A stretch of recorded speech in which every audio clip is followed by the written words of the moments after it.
دوستو آلریڈی آپ کو پتہ ہے کہ ہر سال 9 ذی الحج کو غلاف کعبہ تبدیل کیا جاتا تھا، لیکن پچھلے کئی سالوں سے سعودی حکومت نے یہ فیصلہ کیا کہ اسلامی مہینہ محرم الحرام کا پہلا مہینہ ہے، ہم محرم الحرام میں ہی غلاف کعبہ تبدیل کریں گے۔ اور اسی طرح آج بھی انہوں نے غلاف کعبہ تبدیل کیا تو اس وقت سعودی حکومت کے جتنے بھی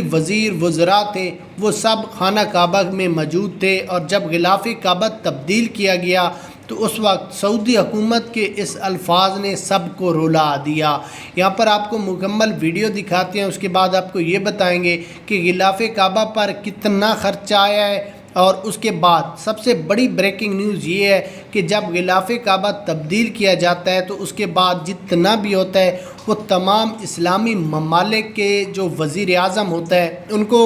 گفٹ کے طور پر دیا جاتا ہے۔ اس کے بعد اگر یہاں پر ہم اس کی بات کر لیں تو 120 کلو گرام اس میں سونا کی تاریں لگی ہوتی ہیں غلاف کعبہ پر، اور 100 کلو گرام کے قریب چاندی کی تاریں ہوتی ہیں۔ اس میں جو ریشمی کپڑا ہوتا ہے اس میں اس کا 670 کلو گرام ہوتا ہے۔ اس کا تقریباً ٹوٹل مجموعی جو وزن ہے وہ 1300 سے لے کر 1415 کلو گرام ہے، اور اس پر جو ٹوٹل خرچہ آتا ہے وہ 20 سے 25 ملین سعودی ریال ہوتا ہے۔ پاکستانی روپیز میں تو یہ کروڑوں اربوں میں بن جائے گا۔ اور یہ